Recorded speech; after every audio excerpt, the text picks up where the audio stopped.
अस्सलाम वालेकुम दोस्तों, भाई साहब जापान से मोहम्मद इदरीस आपकी खिदमत में हाजिर है जापान से। दोस्तों आज की वीडियो है जी, एक दोस्त ने पूछा था कि जापान में अगर कोई बंदा किसी की गारंटी देता है, यानी कि मसलन किसी ने गाड़ी ली है किस्तों के ऊपर या कोई घर वगैरह लेता है किस्तों पे, तो गाड़ी का खैर बाल के उसने पूछा है, लेकिन घर का चले घर का भी सेम ही चीज़ है। तो किस्तों पे अगर कोई बंदा लेता है और कोई बंदा किसी का गारंटर बनता है, तो अगर जिसने असल बंदा जिसने चीज ली है वो अगर वो किस्तें वो वापस नहीं करता तो क्या प्रॉब्लम बन सकती है। तो मेरे भाई इसमें सिंपल सा तरीका है, हर बंदा ही ये चीज समझता है। जितने पुराने लोग हैं जापान में सब ये समझते हैं, उनको पता है। लेकिन नए लोगों को चले कुछ चीजें नहीं भी पता होती, मुझे भी नहीं पता था, लेकिन जो चीजें मैं ज्यादातर चीजें खुद देखी हुई हैं तो इसलिए मुझे पता है या कुछ दोस्तों से मालूमात भी मिल जाती है।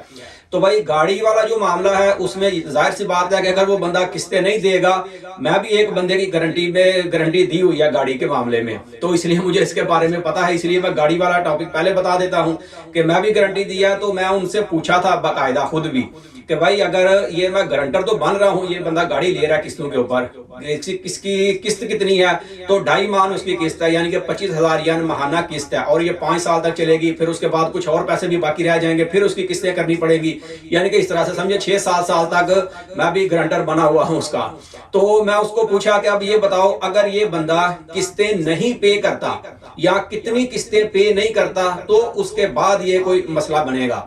तो उन्होंने मुझे बताया जी 3 किस्तें अगर बंदा पे नहीं करेगा तो फिर भी इसको 1-2 बार कॉल करेंगे, अगर ये फिर भी पे नहीं करता तो फिर गारंटर की तरफ सारा कुछ मुंतकिल हो जाएगा, यानी कि फिर गारंटर को सब कुछ ये देना पड़ेगा। तो अब मैं भी यही करता हूं कि जब वो बंदा भी किस्तें शार्ट करता है, बीच में एक किस्त नहीं दी, अगले महीने फिर नहीं दी दूसरी किस्त, फिर मैं उसको बोलता था भाई किस्त जमा करवा दो, किस्त जमा करवा दो। अगर ये मसला बन गया ना कोई भी, तो मैं उनको साफ बोल देना है कि भाई आप गाड़ी लेके जाओ, ठीक है, मैं पैसे नहीं देने, ना मैं दे सकता हूं। मैं उनको साफ बोलना भी पैसे मैं बिल्कुल भी नहीं दूंगा, आप गाड़ी ले जाओ। जो तरीका यानी कि चलता है, जो मैं भी बता सकता हूं, उनको भी मालूम है कि जितने पैसे बंदे ने दिए आप गाड़ी लेके जाओ, गाड़ी को डालो ऑक्शन में। मिसाल के तौर पे मैं तरीका एक बता रहा हूं आपको, मिसाल के तौर पे ये 200 मान की गाड़ी है, 20 लाख की ये गाड़ी है, तो आप इसको ऑक्शन में डालो। ऑक्शन में अगर ये 100 मान तक भी बिक जाती है मिसाल के तौर पे, ठीक है, तो इस बंदे ने देखो कितनी किस्तें दी हुई हैं, 100 मान इधर से आ गया, 10 लाख इधर से आ गए। अगर इस बंदे ने 5 लाख भी किस्तें दी हुई हैं या 20 लाख 15 लाख किस्तें जितनी भी, यानी कि अगर इसने किस्तें दी हुई हैं, ठीक है, नहीं तो आप वो पैसे इसमें से माइनस करो, ठीक है, यानी कि गाड़ी की फुल कीमत है 20 लाख, 10 लाख की गाड़ी बिक गई और इस बंदे ने 4 लाख या 3 लाख रुपए किस्तें दी हुई हैं, तो बाकी के कितने बच गए? 70 लाख,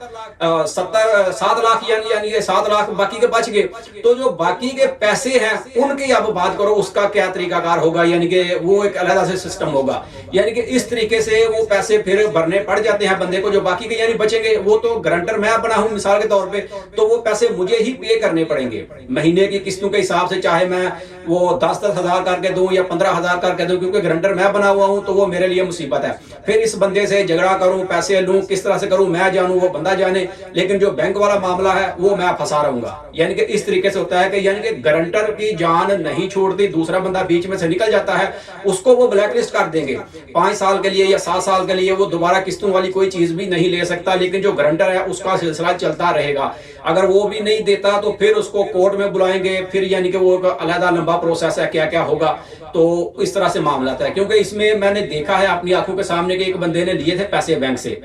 उसने 300 मान कुछ लिए थे, यानी कि 30 लाख यानी उसने बैंक से लिए और अपनी गारंटी के तौर पे अपने भाई को पेश किया, ठीक है, गारंटर अपने भाई का वो बनाया। फिर उसने यही किया कि 2-4 महीने या 6 महीने के बाद वो पैसे उसने नहीं दिए, पैसे नहीं दिए तो बैंक ने वही जो तरीका बैंक बुलाता बार बार, वो बंदा गया जाके उसने वकील के जरिए केस कर दिया, और केस कर दिया बैंकरप्सी का, जी पैसे मुझसे जाया हो गए हैं, स्कैम हो गए किसी तरह से भी, यानी कि पैसे मेरे से खत्म हो गए हैं, नहीं है मेरे पास पैसे, मेरे से फ्रॉड हो गया, तो अब ये पैसे मैं नहीं दे सकता। अब उन्होंने क्या किया कि इसको तो ठीक है ब्लैक लिस्ट में डाल दिया कि तुम 5 साल तक या 7 साल तक तुम कोई भी चीज किस्तों पे नहीं ले सकते, ठीक है, पूरे मुल्क में, जापान में, यहां तक कि मोबाइल फोन भी किस्तों के ऊपर आप नहीं ले सकते, ठीक है। लेकिन इसको तो ब्लैक लिस्ट कर दिया। अब उसको पकड़ा गारंटर को कि तुमने गारंटी दी हुई है, अब ये पैसे तुम दो। अब गारंटर ने क्या किया, गारंटर अभी भी वो दे रहा है पैसे, मेरी आंखों के सामने है, वो गारंटर अब इसको पैसे दे रहा है, यानी कि वो बैंक को पैसे दे रहा है, उसने बैंक से डायरेक्ट लोन लिया है, तो वो बैंक को पैसे दे रहा है हर महीने, कितना 20,000 करके किस्तें जो बनी थी उतने पैसे वो दे रहा है, पता नहीं कब वो खत्म होंगे, ठीक है, वो किस्तें दे रहा है, ये उसको पैसे नहीं दे रहा था। उसने कहा कि तुम्हारा घर जो मुल्क में बना हुआ है ना, वो घर मैं कब्जा कर लूंगा, क्योंकि ये मामला ऐसा बना हुआ है, पूरे मेरे पास डॉक्यूमेंट है, तुम्हारी गारंटी दी हुई है, सब रिश्तेदारों को पता है, तो भाई वहां पे जाके मैं तुम्हारा घर जो है वो रख लूंगा, कब्जा कर लूंगा, लड़ाई झगड़ा होगा जो भी हो जाए, लेकिन वो मैं घर तुम्हारा तुमको नहीं दूंगा अगर तुम ये पैसे नहीं दोगे। तुम भले मुझे लेट करके दे दो, 1 महीने दिए, 1 महीने ना दिए, इकट्ठे थोड़े थोड़े करके दे दो, लेकिन ये पैसे तुमने देने हैं, क्योंकि मैं वहां पर हर महीने देता रहूंगा, अगर मैं ना दूंगा तो मुझे भी ब्लैक कर देंगे, ब्लैक लिस्ट कर देंगे, मेरे लिए प्रॉब्लम बनेगी। तो अब उसका सिलसिला मैंने अपनी आंखों से देखा है, तो ये बंदा उसको भी जलील कर रहा है। अब जो गारंटर बना हुआ उसने इसके फायदे के लिए गारंटी उठाई, अब उसको भी जलील किया कि वो पैसे अपने पास से दे रहा है, ये बंदा उसको कभी देता है कभी नहीं देता,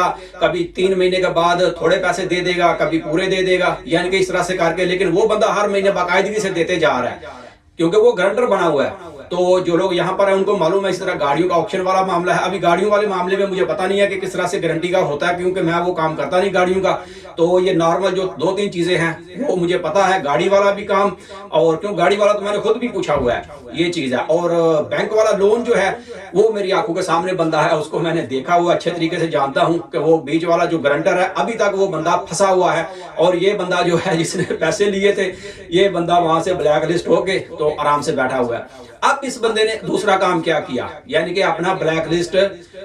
खत्म करने के, चले छोड़ दे वो टॉपिक, कुछ यानी कि वो भी हो जाता है, उसमें भी कुछ चेंजिंग वगैरह करके तो वो क्लियर भी सिस्टम हो जाता है कि बंदा मोबाइल फोन वगैरह या क्रेडिट कार्ड भी दोबारा से बनवा सकता है, लेकिन यार वो सारे टॉपिक डिस्कस करने की जरूरत नहीं है। तो मेरे ख्याल से इसमें पूरी मालूमात आपको दे दी है। फिर भी अगर किसी दोस्त ने कुछ पूछना हो तो कमेंट्स में भी पूछ सकते हैं, या फिर मेरा वॉइस ऑफ जापान फेसबुक का पेज है, वहां पर मेरा व्हाट्सअप का नंबर ऐड है, तो मुझे मैसेज करके भी पूछ सकते हैं, जितना मुझे मालूम होगा मैं इंशाल्लाह बता दूंगा। तो ये वीडियो बस यही तक था, वीडियो अच्छी लगे तो उसे लाइक कर दें। मिलते हैं किसी अगली वीडियो में, तब तक अपना बहुत ख्याल रखें। पाकिस्तान जिंदाबाद।